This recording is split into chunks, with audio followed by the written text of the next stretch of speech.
Assalamualaikum warahmatullahi taala wabarakatuh. A'udzu billahi minasy syaithanir rajim. Bismillahirrahmanirrahim. Alhamdulillahi rabbil alamin wassalatu wassalamu ala asyrafil anbiya'i wal mursalin wa ala alihi wa sahbihi ajma'in. Allahumma rabbi shrah li sadri wa yassir li amri wahlul 'uqdatam min lisani yafqahu qawli. ولا حول ولا قوة إلا بالله العلي العظيم اللهم انفعنا بما علمتنا وعلمنا ما ينفعنا وعلمنا ما جهلنا وذكرنا ما نسينا اللهم يسر ولا تعسر رب تمم بالخير اللهم افتح علينا فتوح العارفين وفقنا توفيق الصالحين اللهم لا سهل إلا ما جعلته سهلا وأنت تجعل الحزن إذا شئت سهلا اللهم اجعلنا من السعداء المقبولين ولا تجعلنا من الأشقياء المردودين اللهم صل وسلم وبارك على سيدنا محمد وعلى آله وصحبه أجمعين والحمد لله رب العالمين. InsyaAllah kita sambung semula pengajian kitab Bulughul Maram yang dikarang oleh Al-Imam Al-Hafidh Ibnu Hajar Al-Asqalani rahimahullahu subhanahu wa ta'ala wa nafa'ana Allahu bi'ulumihi fid darain amin.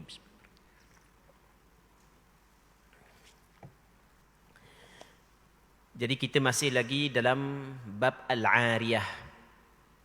Ariyah ni pinjaman. Dia bukan pinjaman duit gitu.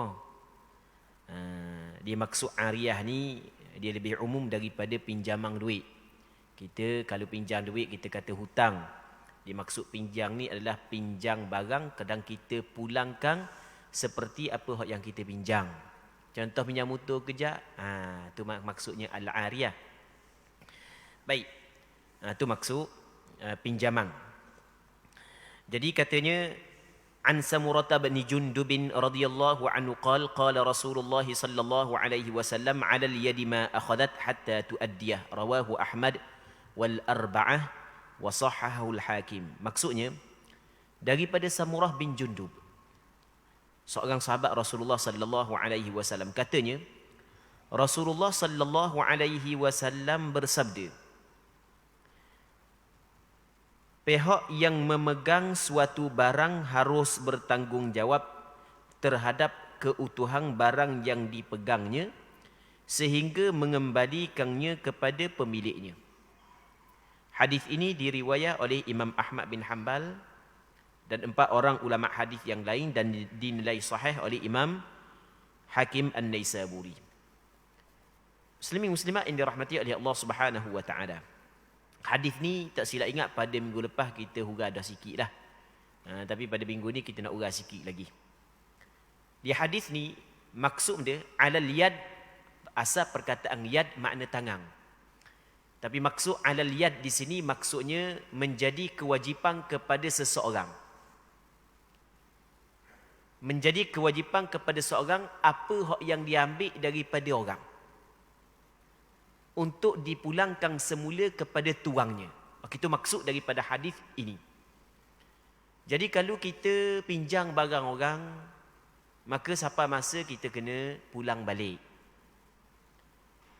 Itu maksud daripada hadis hak yang kita baca saat ni. Kalau kita sewa barang orang, sampai habis dah masa tempoh, kita kena pulang balik.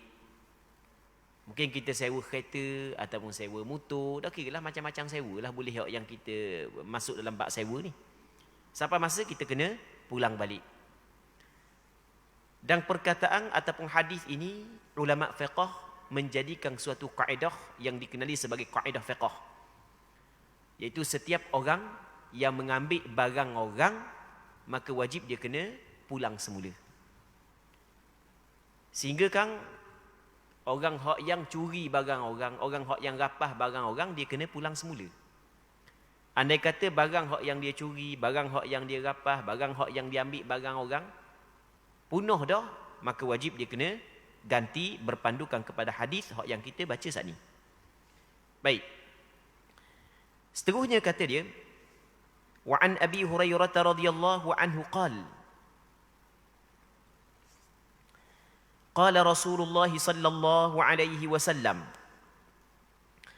"Addil amanata ila man i'tamanak wa la takhun man khanak." Rawahu Abu Dawud wa Tirmidzi wa hassanah wa sahhahu al-Hakim wa istankarahu Abu Hatim ar-Razi. Daripada Abi Hurairah radhiyallahu anhu katanya, Rasulullah sallallahu alaihi wasallam bersabda, tunaikanlah amanah kepada orang yang percaya kepadamu. Maksud orang yang percaya ni adalah orang yang memberi amanah kepadamu. Imam Ibn Hajar meletakkan hadis ini di bawah bab al-ariyah ataupun bab pinjaman. Maksudnya, ketika orang bagi pinjam barang kepadamu, maka mu kena pulang kembali kepada tuang dia. Tetapi hadis addil amanata ila man i'tamanak bukan hanya untuk pinjaman sahaja, bahkan untuk banyak perkara. Orang hak yang memberi amanah kepada kita, maka kita kena tunaikan amanah dia. Orang hak yang beri hutang kepada kita, kita kena tunaikan hutang dia. Itu sebagai contoh. Orang hak yang bagi amanah kepada kita untuk melakukan sesuatu perkara, kita kena tunaikan amanah dia. Lepas tu kata Nabi sallallahu alaihi wasallam, dan jangan kamu khianat mereka ataupun golongan ataupun orang yang mengkhianatimu. Kalau orang tu khianat kepadamu, mu jangan khianat balik. Sebab sifat khianat ni bukan sifat orang beriman. Ia adalah sifat golongan munafiqun. Sebagaimana Nabi sallallahu alaihi wasallam menyebut dalam sebuah hadis, ayatul munafiqi sadas. Tanda orang munafik itu ada 3. Antaranya adalah apabila dia beri amanah, maka dia khianat. Maka itu tanda orang munafik. Sifat khianat bukanlah sifat orang beriman. Sehingga kan kita tidak boleh khianat kepada orang yang khianat kepada kita. Apatah lagi kalau orang hak tak khianat kepada kita. Orang hak yang memberi kepercayaan kepada kita, tiba-tiba kita khianat, salah dah. Hak tu lebih besar lagi kesalahan dia berbanding dengan kita khianat kepada orang hak yang khianat kepada kita.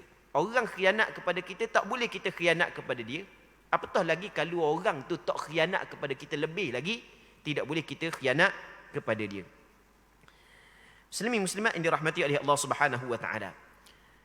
Perkataan jangan mukhianat mereka yang khianat kepadamu, ada sebahagian daripada ulama fiqh menyebut, iaitu dalam mazhab Hambali. Mereka menyebut lagu mana? Katakanlah, ni ambil contoh je. Kita kerja dengan seseorang. Ni sebagai contoh, kita kerja dengan seseorang. Tiba-tiba dia tak bayar gaji kita. Kita kerja dengan dia, tiba-tiba dia tak bayar gaji kita. Tapi kita masih lagi bekerja dengan dia. Adakah boleh kita ambil barang dia tanpa pengetahuan dia? Untuk sekadar gaji hak yang kita kerja dengan dia? Kalau mengikut pandangan mazhab Hambali, tak boleh. Sebab dia? Sebab dia kata hadis ni, mu jangan khianat kepada mereka hak yang khianat kepadamu. Tapi berbeza dengan pandangan ulama yang lain. Cuma kita nak kabarnya, perkataan wala takhun man khanak, ada sebahagian ulama faham sampai tahap tu. Jadi ketika dia khianat kepadamu, mu tidak boleh balas khianat balik kepada dia. Sampai ke setengah ulama faham begitu. Tapi berbeza dengan pandangan mazhab Imam Syafi'i. Pandangan mazhab Imam Syafi'i lain sikit dalam bab ni. Jadi secara ringkasnya, ketika seseorang yang sepatutnya mesti kena beri kepada kita, kita ada hak terhadap seseorang, tiba-tiba orang tu tidak bagi hak dia kepada kita, maka kalau sebab kita berhak daripada dia sesuatu benda memang jelas. Sebagai contoh, isteri dengan suami. Okey, jelas. Isteri berhak mendapat nafkah daripada suami. Maka hak tu tak ada khilaf di kalangan ulama, boleh isteri mengambil sebahagian daripada harta suami, tapi dengan syarat-syaratnya untuk nafkah dia walaupun tanpa pengetahuan suami. Hal tu tak ada khilaf. Kerana di sana ada hadis yang diriwayat daripada Aisyah radhiyallahu taala anha, isteri Nabi sallallahu alaihi wasallam. Hadis ini dikeluarkan oleh Imam Bukhari dalam kitab sahih beliau. Ada seorang sahabiat yang dikenali sebagai Hindun bintu Utbah. Dia mari jumpa dengan Rasulullah. Dia ni isteri kepada Abu Sufyan. Hindun bintu Utbah, dia isteri kepada Abu Sufyan. Dia mari jumpa dengan Rasulullah. Kata Aisyah dalam hadis yang dikeluarkan oleh Imam Bukhari dalam kitab sahih beliau. Dia khabar kepada Rasulullah, "Ya Rasulullah, inna Aba Sufyan rajulun syahih." Sesungguhnya tok lelaki aku, Abu Sufyan ni seorang lelaki yang memang kedekut. Dia syahih ni maksudnya orang yang kupi kalau bahasa Terengganu. Orang kelong. Memang kedekut sungguh, orang bergaluh. Bahasa kita belaka tu kan, bergaluh sungguh. Dengan bini pun bergaluh. Yang mana walaysa yu'tini ma yakfini wa waladi. Dia tidak beri kepadaku apa yang mencukupi untukku dan anak-anakku. Nafkah dia bagi tak cukup. Bukan dia tak cukup ada, tak cukup sungguh. Kadang-kadang kita ni tak faham nafkah, kita rasa tak cukup. Lagi bituk lelaki dak wi 2000 sebulan rasa tak cukup. Tu tak faham hak tu. Hak ni memang nafkah tak cukup sungguh. Ya, di sana ada nafkah yang wajib, makan, minum, tempat kediaman, pakaian. Okey, itu termasuk dalam nafkah yang wajib. Manakala bagi piti tiap-tiap bulan selain daripada hak yang kita cerita saat ni, hak tu sebenarnya bukan yang diwajibkan. Adalah perbincangan panjang dalam kitab fiqh. Baik, cuma kita khabar secara ringkas sahaja. Nak tahu secara terperinci lagi, nanti apabila kita sampai hadis berkait dengan nafkah, kita akan bincang pula. Baik. Jadi Hindun bintu Utbah, dia mari jumpa dengan Rasulullah. Dia khabar tok lelaki dia kedekut. Tok lelaki dia tidak bagi nafkah yang mencukupi untuk dia dan anak dia. Melainkan kata Hindun bintu Utbah, melainkan ma akhadtu minhu wa huwa la ya'lam. Melainkan benda yang aku ambil daripadanya tanpa pengetahuan dia. Baru cukup. Maka dia tanya Rasul, boleh tak aku buat lagu tu? Maka kata Nabi sallallahu alaihi wasallam, khudhi ma yakfiki wa waladaki bil ma'ruf. Ambil dah daripada harta tok lakimu nafkah yang mencukupi untukmu dan untuk anakmu, tapi bil ma'ruf, dengan cara yang baik.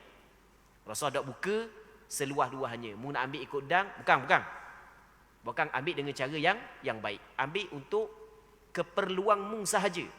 Bukan kemewahanmu, bukan keinginanmu, bukan. Untuk sekadar nafkah, mu boleh ambil.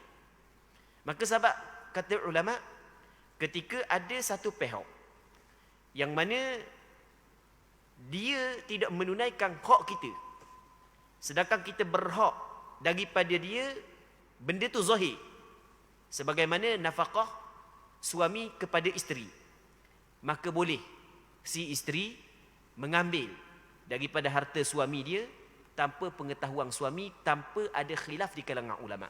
Hak ni tak ada khilaf. Adapun kalau istihqaq ataupun berhak dia mengambil daripada orang lain saat itu tidak jelas, tidak nyata, tidak zahir. Contoh, ada orang berhutang dengan dia. Kan berhutang ni mana benda zahir?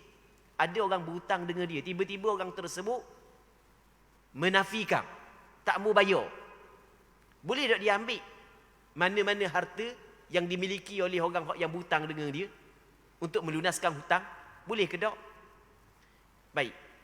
Dalam masalah ni, yang pertama, kalau sekiranya dia ambil barang dia, orang tu hutang kambing dengan dia. Ini contohlah, hutang kambing. Nak bayar kambing kau, hutang kambing.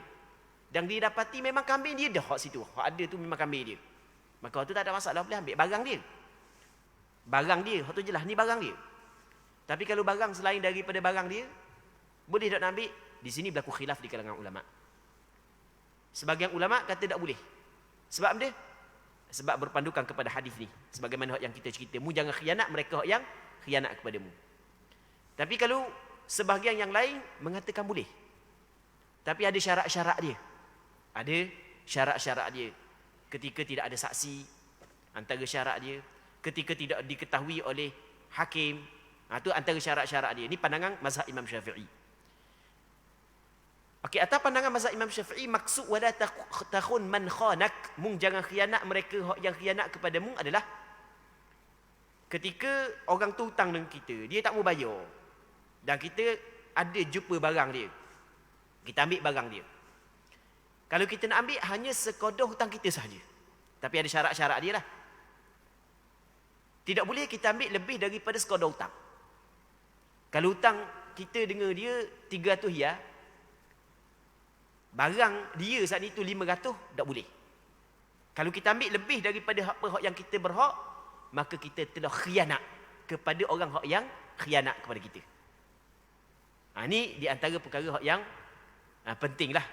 Yang perlu kita kena faham, muslimin muslimat yang dirahmati oleh Allah Subhanahu wa taala. Hadis ini dinilai hasan oleh, ataupun hadis ini dikeluarkan oleh Imam Abu Dawud, Imam Tirmizi, dan dinilai hasan oleh Imam Tirmizi, dan dinilai sahih ataupun dihukum sahih oleh Imam Hakim An-Naisaburi. Seterusnya kata dia, wa an Ya'la bin Umayyah radhiyallahu anhu qala Rasulullah sallallahu alaihi wasallam, idza atatka rusuli fa'atihim 30 dir'a. Qultu ya Rasulullah, a'ariyatun madmunatun aw 'ariyatun mu'addah? Qal bal 'ariyatun mu'addah. Rawahu Ahmad wa Abu Dawud wa Nasa'i wa Sahhahu Ibn Hibban. Maksudnya daripada Ya'la bin Umayyah, seorang sahabat Rasulullah radhiyallahu anhu, katanya Rasulullah sallallahu alaihi wasallam pernah bersabda kepadanya, apabila datang kepadamu orang-orang utusanku, maka berikanlah kepada mereka 30 pasang baju besi. Aku bertanya, wahai Rasulullah, apakah sebagai pinjaman yang dijamin ataupun sebagai pinjaman yang dikembalikan seadanya? Baginda menjawab, tidak, melainkan sebagai pinjaman yang akan dikembalikan seadanya. Hadis ini diriwayatkan oleh Imam Ahmad, Imam Abu Dawud, Imam An-Nasa'i, dan dinilai sahih oleh Imam Ibn Hibban. Muslimin muslimat yang dirahmati oleh Allah Subhanahu wa taala. Dalam hadis ni, Ya'la bin Umayyah, seorang sahabat Rasulullah, menceritakan kepada kita suatu peristiwa yang pernah berlaku di antara dia dengan Rasulullah sallallahu alaihi wasallam, yang mana dalam peristiwa ini ada hukum yang dapat dikeluarkan, iaitu pernah Rasulullah khabar kepada dia, kalulah utusanku mari jumpa denganmu, mu berilah 30 baju besi. Ya'la bin Umayyah ni dibanyak baju besi. Dia banyak baju besi. Maka Rasulullah suruh Ya'la bin Umayyah bagi kepada utusan Rasulullah untuk digunakan dalam medan perang. Itu maksud dia, untuk digunakan dalam medan perang. Cuma Ya'la bin Umayyah dia khabar kepada Rasulullah, Rasulullah, baju hak yang mu ambil daripada aku ni, hak yang mu suruh aku bagi kepada orang utusan-utusanmu ni, adakah dia pinjaman yang diganti semula ataupun pinjaman yang dipulangkan kembali? Apakah perbezaan di antara pinjaman yang diganti ataupun pinjaman yang dipulangkan kembali? Maksud pinjaman hak yang madmunah, yang diganti gini, kita pinjam barang orang, apabila rosak maka kita kena ganti balik barang orang. Okey, itu maksud dia pinjaman yang dipulangkan semula. Jadi kalau kita ambil barang orang, kalau rosak maka kita kena ganti balik. Ataupun yang keduanya, pinjaman yang dipulangkan semula. Maksudnya pulangkan semula ni adalah rosak ke, tak rosak ke, bagi saja lah, tak ada ganti benda lah. Jadi kalau molek, bagi hok molek. Kalau gosok, bagi hok gosok lagu tu. Macam tuang dia pakai, warna tuang dia pakai. Tuang dia pakai, siapa masa gosok. Sama juga orang pakai, siapa masa gosok. Jadi kalau tuang dia pakai gosok, tuang dia buat balik. Orang pakai gosok, orang wimulah hok gosok. Okey, itu maksud perkataan. Adakah pinjaman ini kalau gosok akan diganti dengan benda yang akan diganti ataupun akan dipulang kembali sama ada gosok ataupun tidak tanpa ada bayaran dan gantian? Maka kata Nabi sallallahu alaihi wasallam, pinjaman yang akan dikembalikan seadanya. Maksudnya tidak ada gantian. Okey, ni hadis yang pertama. Kita tengok hadis berikutnya pula. Wa an Safwan bin Umayyah anna an-nabiy sallallahu alaihi wasallam ista'ara minhu duru'an yawm Hunain. Faqal: "Aghasbun ya Muhammad?" Qal: "Bal 'ariyatun madmunah." Rawahu Abu Dawud wan Nasa'i wa sahhahu al-Hakim. Maksudnya daripada Safwan bin Umayyah telah menceritakan bahawa Nabi sallallahu alaihi wasallam pernah meminjam daripadanya beberapa baju besi. Berapa bilangan ada khilaf dalam beberapa riwayat. Banyaklah Rasul pinjam, dan Rasul pinjam saat itu kerana Rasulullah nak bagi kepada sahabat dia. Rasulullah nak bagi kepada sahabat dia. Jadi Rasulullah sallallahu alaihi wasallam dengar ada sebahagian daripada puak-puak Taif membuat persiapan rapi untuk berperang dengan Nabi sallallahu alaihi wasallam. Maka Rasulullah pun menyiapkan tentera dia. Mana ada sebahagian daripada sahabat Rasulullah yang tidak mempunyai peralatan lengkap, maka Nabi sallallahu alaihi wasallam siapkan peralatan lengkap, antaranya Rasulullah pinjam. Masa ni Safwan bin Umayyah belum lagi memeluk Islam. Belum lagi memeluk Islam, tapi dia mempunyai banyak baju perang. Maka Rasulullah pinjam daripada beliau. Jadi apabila Rasulullah pinjam, dia pun kabur kepada Nabi sallallahu alaihi wasallam, "Wahai Muhammad, apakah ini dianggap sebagai rampasan? Adakah murapah daripada aku?" Sebab dia masa itu tidak memeluk Islam lagi. Adakah ni dikira rampasan? Kerana pada ketika itu Rasulullah sallallahu alaihi wasallam dapat takluk dan dapat tawang. Rasulullah dapat membuka kota Mekah. Jadi apabila Rasulullah minta daripada dia baju besi untuk diberi kepada sahabat-sahabat Rasulullah yang akan menyertai peperangan dengan penduduk Taif, maka dia tanya Rasulullah, adakah ini rampasan? Okey, cuba tengok apa jawab Rasulullah. Bukan. Melainkan sebagai pinjaman yang dijamin pengembaliannya. Ini pinjaman madmunah, maksudnya yang dijamin. Andai kata punah, rosak, akan diganti semula. Itu maksud dia. Hadis ini dikeluarkan oleh Imam Abu Dawud, Imam An-Nasa'i, dan dinilai sahih oleh Imam Hakim An-Naisaburi. Kita ada dua hadis. Hadis yang pertama, yang kita baca tadi, Rasulullah sallallahu alaihi wasallam menyebut pinjaman ni dipulang semula seadanya. Hak yang kedua, pinjaman ini akan diganti balik sekiranya rosak. Maka dalam hal kita pinjam barang orang, kita pinjam barang orang, kita guna barang orang, tiba-tiba rosak barang orang tersebut, apakah kewajipan kita? Adakah wajib kita kena ganti ataupun tidak? Tuang dia memang nak ganti ya. Orang yang pinjam memang tak mau ganti. Ya gitu kita. Tuang dia nak ganti. Orang yang pinjam tak mau ganti barang orang. Kita sekarang ni, kita bukan tengok kepada kehendak setiap seorang, tapi kita nak tengok mengikut ukuran hukum syarak. Bagaimanakah keputusan yang diputuskan oleh syarak? Yang pertama, sekiranya rosak barang orang yang kita pinjam saat itu kerana kecuaian kita, sebab kita yang jadi rosak, tak ngata pakai ikut dang. Kalau pinjam motor orang kau, nya pinjam motor orang dia pergi congek. Pergi congek. Nyelepek gesek lutut. Okey, itu dia kecuaian daripada peminjam. Hak yang biasa tuang dia bawa 100 nya bawa rapat meter. Cabut habis kereta mutu. Ngezu-hezu cabut. Itu dia kecuali orang hak yang meminjam. Maka hak tu tidak ada khilaf di kalangan ulama wajib kepada peminjam ganti balik barang orang. Hak tu tidak ada khilaf. Baik, itu yang pertama. Yang keduanya, kita pinjam barang orang. Tiba-tiba rosak. Tapi bukan kecuaian kita. Bukan kecuaian kita rosak.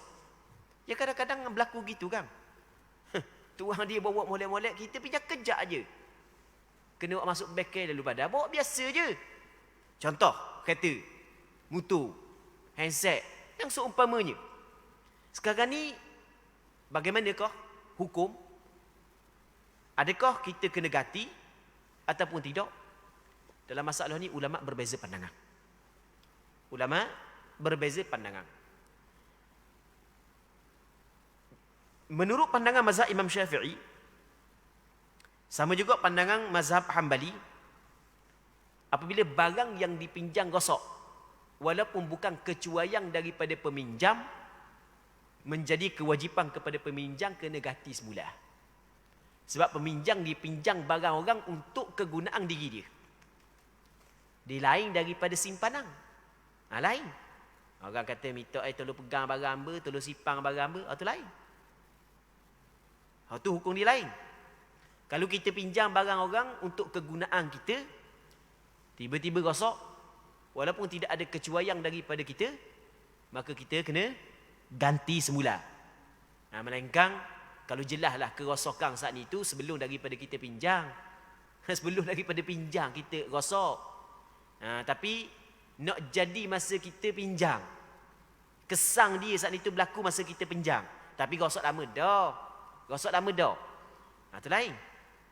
Jadi kalau rosak ketika kita guna, walaupun bukan kecuaian kita, sebahagian daripada ulama mengatakan wajib kita kena ganti semula, kerana Rasulullah sebut dalam hadis ni ariyatun madmunah, pinjaman yang diganti semula.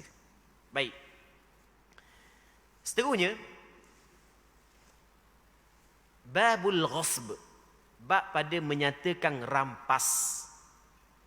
Rapah, ambil barang orang tanpa persetujuan daripada tuang dia. Sebelum daripada ni kita bincang satu hadis. Kata Nabi sallallahu alaihi wasallam, la yahillu damu mri'in muslimin illa bi tibi nafsin min. Tidak halal harta orang Islam melainkan dengan kerelaan hati tuang dia. Kita tidak boleh ambil barang orang tanpa izin daripada tuang dia. Kalau tuang dia izin, barulah boleh kita ambil. Kalau tuang dia tidak izin, kita ambil, maka kita ni telah merampas barang orang. Hukum dia adalah haram, hukum dia berdosa besar. Okey, kita tengok. An Sa'id bin Zaid radhiyallahu anhuma anna Rasulullah sallallahu alaihi wasallam qala man iqtata'a shibran min al-ardi dhulman tawaqahu Allah iyyahu yawmal qiyamati min 7 aradin. Muttafaqun alaih.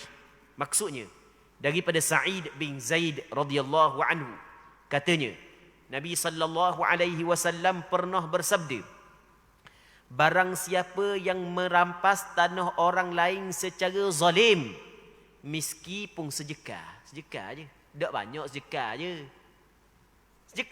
dia ambil tanah orang, nescaya Allah akan mengalungkan tanah itu ke lehernya sampai 7 lapis bumi pada hari kiamat nanti. Muttafaqun alaih.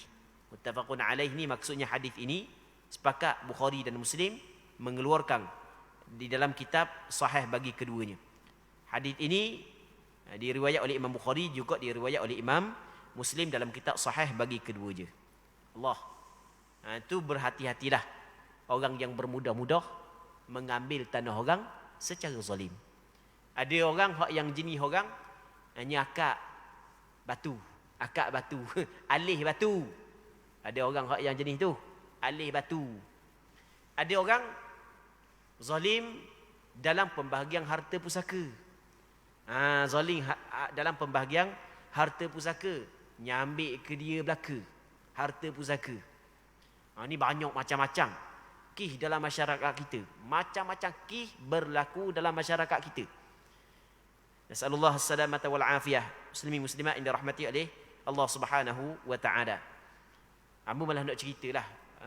Sebab kalau cerita takut kita kata korang pun semua sekali kan. Tapi untuk pengajaran tak ada masalah. Kita tak bolehlah cerita dalam hati kita mari ada perasaan untuk menghina orang. Bimbang juga suatu hari nanti takut Allah Taala uji kita pula. Nasallallahu as-salamata wal afiyah. Sebenarnya banyak kisah hak yang ambo jumpalah, hak yang orang mari tanya, hak yang kita jumpa banyak orang mari tanyalah, yang melibatkan pengambilan harta orang lain, khususnya melibatkan tanah. Maka orang hak yang zalim mengambil tanah orang, dia kena ingatlah hanya sejeka saja Allah Subhanahu wa taala akan kalungkan tanah tu di leher dia sampai 7 lapis bumi pada hari kiamat nanti. Hadis ini adalah hadis yang dikeluarkan oleh Imam Bukhari dan Muslim dalam kitab sahih bagi keduanya. Maksudnya hadisnya adalah hadis yang sahih. Hadis yang martabat dia tinggi kerana dikeluarkan oleh Imam Bukhari dan Muslim. Itu amaran keras daripada Nabi sallallahu alaihi wasallam bagi mereka yang merampas barang orang. Seterusnya, wa an Anasin أن النبي صلى الله عليه وسلم كان عند بعض نسائه فأرسلت إحدى أمهات المؤمنين مع خادم لها بقصعة فيها طعام فكسرت القصعة فضمها وجعل فيها الطعام وقال كلوا ودفع القصعة الصحيحة للرسول وحبس المكسورة رواه البخاري والترمذي وسمى الضاربة عائشة وزاد فقال النبي صلى الله عليه وسلم طعام بطعام وإناء بإناء وصححه. Maksudnya daripada Sayyidina Anas bin Malik bahawa Nabi sallallahu alaihi wasallam adalah ia bersama dengan sebahagian daripada isterinya. Baik. Ada sebahagian daripada riwayat masa ketika ni dia berada di rumah Aisyah. Dia berada di rumah Aisyah. Dalam masa yang sama ada sebahagian daripada sahabat Rasulullah sallallahu alaihi wasallam sekali ada. Rasul ketika ni berada di rumah Aisyah. Tiba-tiba lalu isterinya yang lain mengiringkan semangkuk makanan kepada baginda sallallahu alaihi wasallam melalui khadamnya. Hidup rumah Aisyah. Isteri dia yang lain. Ada riwayat lain menyebut isteri yang lain saat itu adalah Safiyah. Kerana Safiyah ni orang pandai masak. Jadi dia buat makanan, dia gatal ke rumah Nabi sallallahu alaihi wasallam. Ada khadam dia, pelayang dia, hak yang ngatur khadam dia, hak yang gatal. Sapa di rumah Aisyah radhiyallahu taala anha, dan mendadak isteri yang digilirnya itu memukul tangkang tangannya ke mangkuk hingga pecah kerana cemburu.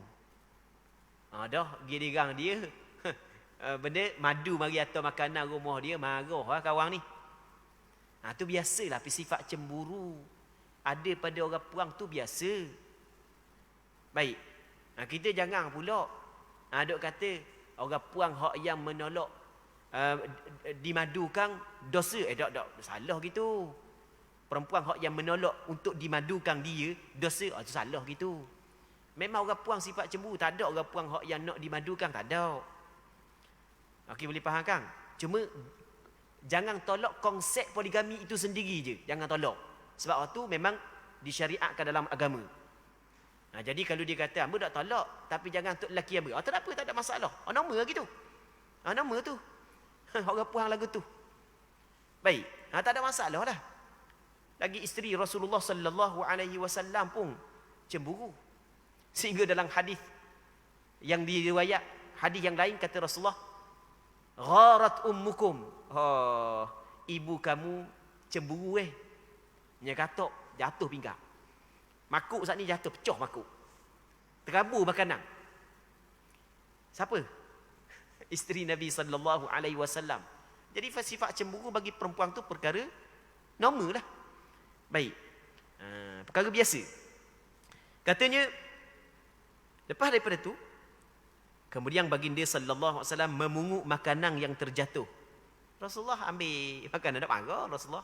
Ambil makanan yang terjatuh, Rasul kutip. Lepas tu, dan meletakkan kembali ke dalam mangkuk. Ada yang pecah, Rasul letak balik dalam mangkuk. Lepas tu, Rasul kata, makanlah kamu. Kemudian baginda sallallahu alaihi wasallam menyerah mangkuk yang baru kepada pelayang itu dan menahan mangkuk yang pecah.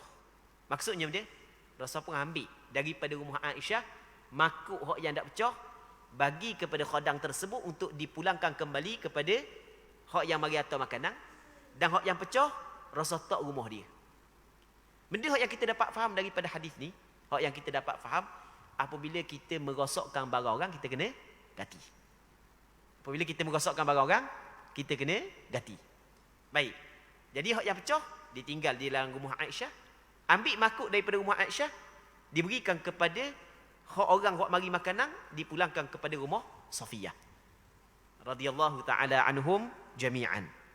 Baik. Katanya hadis ini diriwayat oleh Imam Bukhari dan Tirmizi. Dalam riwayat Tirmizi disebutkan nama isteri yang memecahkan mangkuk itu adalah Aisyah. Kemudian ditambahkan bahawa Nabi sallallahu alaihi wasallam bersabda pada penghujung hadis, Rasul katakan ni, makanan diganti dengan makanan yang lain dan mangkuk diganti dengan mangkuk yang lain. Makanan diganti dengan makanan, mangkuk diganti dengan mangkuk. Cuma dalam hadis ni, kalau kita tengok, hak yang Rasul tukar saat itu, Rasul bagi mangkuk saja, makanan Rasul tak bagi. Kerana mana makanan dibagi dah kepada Rasulullah. Makanan tu dibagi dah kepada Rasulullah. Mangkuk je hak dia. Mangkuk hak dia. Jadi mangkuk, apabila pecah, kena ganti dengan mangkuk. Andai kata barang orang mangkuk sekali dengan makanan barang orang, tiba-tiba kita pecahkan barang orang sekali dengan makanan dia rosak, maka ketika itu kita kena ganti mangkuk sekali dengan makanan. Jadi dalam hadis ni Rasul sebut makanan dengan makanan, sedangkan Rasul tidak pulangkan balik ke makanan. Kerana benda? Kerana makanan tu telah diberikan kepada Rasulullah. Cuma untuk hukum, apabila mung merosakkan makanan orang, mung kena ganti balik. Sama apabila mung merosakkan bekas orang, mung kena ganti balik. Okey. Kadang-kadang kita langgar pasu orang, pecah pasu orang, maka wajib kita kena ganti. Jangan lock itu. Tak boleh. Langgar pagar orang, belok habis pagar orang, wajib kita kena ganti. Baik. Ini di hukum hak yang perlu kita kena tahu. Kok mana-mana pun ganti. Ya, kok mana-mana pun mesti ganti. Cuma ada kala ganti atas dunia dengan kerelaan hati. Ada kala ganti di akhirat tanpa kerelaan hati. Kau dok ganti atas dunia, atas di akhirat kena ganti mula. Sebab mana kena ganti mula di akhirat? Sebab mung telah berhutang dengan orang. Mung telah menzalimi orang. Setiap kezaliman mesti kena bayar balik di negeri akhirat. Dalam sebuah hadis kata Nabi sallallahu alaihi wasallam kepada sahabat Rasulullah, "Atadruna mal muflis?" Mu tahu tak siapa orang yang bankrupt, orang muflis? Kata para sahabat, "Al-muflisu fina man la dirham lahu wa la mata'." Orang muflis di kalangan kami orang yang tidak mempunyai duit dan tidak mempunyai mata benda, harta benda, tak ada benda dia. Itu orang muflis. Kata Rasul, "Al-muflisu min ummati." Orang hak muflis daripada kalangan umatku adalah man ya'ti yaumal qiyamati bi salatin wa zakatin wa siyam. Dia datang pada hari kiamat membawa pahala sembahyang, bawa pahala zakat, bawa pahala puasa. Tapi wa ya'ti wa qad syatama hadha. Dia datang dengan bawa dosa, dia maki orang ni. Wa qadhafa hadha, dia tuduh orang ni. Wa safaka dama hadha, dia menumpah darah orang ni. Wa daraba hadha, dia katak orang ni. Wa akala mala hadha, dia makan harta orang ni secara batil. Dia ambil harta orang. Makan dengan maksud ambil harta. Maka fayu'ta hadha min hasanatihi wa hadha min hasanati, diberi setiap orang yang dibuat zalim saat itu daripada kebaikan dia. Fa in faniyat hasanatuhu qabla an yuqda ma alai, habis dah kebaikan tapi belum lagi selesai, maka diambil kesalahan orang diberi kepada dia, akhirnya dilemparkan dia dalam neraka Allah Subhanahu wa taala. Tak bayar atas dunia, bayar akhirat. Pilih untuk bayar atas dunia ke ataupun nak bayar di akhirat. Bayar di akhirat tak boleh dah nak bayar dengan harta. Kena bayar dengan pahala. Sebab harta ketika tu sedikit pun tidak berguna. Baik, harta benda, anak pinak sedikit pun tidak berguna di negeri akhirat. hak yang menjadi hak yang berguna untuk kita di negeri akhirat adalah amalan kebaikan hak yang kita buat. Baik, muslimin muslimat yang dirahmati oleh Allah Subhanahu wa taala. Hadis ini dinilai sahih oleh Imam Tirmizi. Seterusnya katanya lagi wa an Rafi' ibn Khadij radhiyallahu anhu qala Rasulullah sallallahu alaihi wasallam man zara'a fi ardi qaumin bighairi idhnihim falaysa lahu min az-zar'i shay' wa lahu nafaqatuh rawahu Ahmad wal arba'atu illa an-Nasa'i wa hassanahu at-Tirmidzi wa yuqal innal Bukhari dha'afah. Jadi hadis ni insya-Allah kita akan sambung pada minggu akan datang kalau sekiranya dipanjangkan umur. Jadi untuk malam ni kita berhenti sini dulu. Kita mengharapkan apa yang kita bincang pada malam yang mulia ini ada keberkatannya dan ada manfaatnya. Semoga Allah Subhanahu wa taala memberkati majlis ilmu yang kita adakan pada malam yang mulia ini. Bismillahirrahmanirrahim. Alhamdulillah wassalatu wassalamu ala Rasulillah wa ala alihi wa sahbihi wa man walah. اللهم انفعنا بما علمتنا وعلمنا ما ينفعنا وعلمنا ما جهلنا وذكرنا ما نسينا اللهم إنا نعوذ بك من علم لا ينفع ومن قلب لا يخشع ومن نفس لا تشبع ومن دعوة لا يستجاب لها وصلى الله على سيدنا محمد وعلى آله وصحبه أجمعين والحمد لله رب العالمين.